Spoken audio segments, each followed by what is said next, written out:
আছি আমি আবহাওয়া সরকার। আজকে একটা গণমাধ্যমের খবর দেখলাম, মালয়েশিয়া আসার জন্য মানুষ রাস্তা অবরোধ করেছে। বিষয়টা দেখে আমি হতভম্ব। আসলে মালয়েশিয়া আসবে 15,000 কর্মী আসতে পারেন।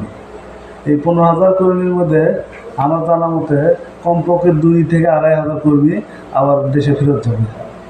অনেকে ভাববেন যে ভাই এটা কি ভিডিও করতেছে, 2,000 2,500 লোক দেশে ফেরত যাবে। ভাই, বর্তমান মালয়েশিয়ার পরিস্থিতি খুবই খারাপ।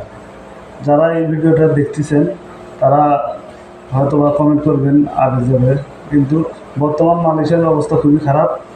আমরা যারা মালয়েশিয়া আছি তারাই শুধু জানি হ্যাঁ মালয়েশিয়ার বর্তমান কী অবস্থা, কাজের কী অবস্থা, বেতন কত, সব কিছু আমরা জানি। আমি বলবো একটা কথা, যারা মালয়েশিয়া আসতে চাচ্ছেন নতুন, আসবেন ভাই। কেউ কামাই করে কাউকে দেবে না, যার কামাই সেই করে খাবে।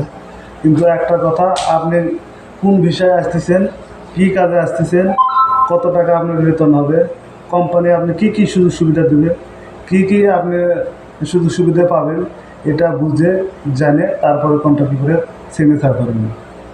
টাকা দিয়ে ভিসা কিনে বিদেশ আসবেন না ভাই, প্লিজ। টাকা দিয়ে কেউ ভিসা কিনে বিদেশ আসবেন না। আমার কথাটা আবারও ভালো করে বোঝেন। টাকা দিয়ে ভিসা কিনে আপনি আসলেন, ভাবছেন আমি মালয়েশিয়া ঢুকলি আমি কোটিপতি। পাশের বাড়ি সলিমদ্দি বিদেশ যায় 2 তলা বাড়ি করছে। আসলে ভাই, বিদেশটা কপাল। সে হয়তো বাড়ি করছে 2 তলা, কিন্তু তার পরিশ্রম দিতে হয়েছে 14 বছর থেকে 15 বছর কমপক্ষে, এটা মিনিমাম।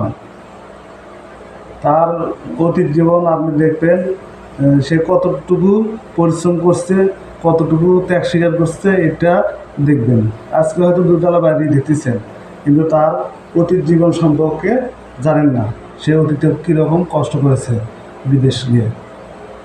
তো আপনারা যারা নতুন আসতে চাচ্ছেন তাদের কাছে আমার একটাই কথা, আপনারা কাজ শিখে দেশে থেকে বিদেশ চলে আসেন। কাজ শিখে আসেন, কাজের মূল্য আছে। যে কোনো দেশে আপনি যদি যেতে চান, কাজ শিখে যান। কাজ শেখার কোনো বিকল্প নেই। আপনি দেশ থেকেই দক্ষ হন, দক্ষ হয়ে একটা কাজে দক্ষ হয়ে সেই কাজে আপনি সেই কাজেই চলে আসেন বিদেশে, আপনার সফল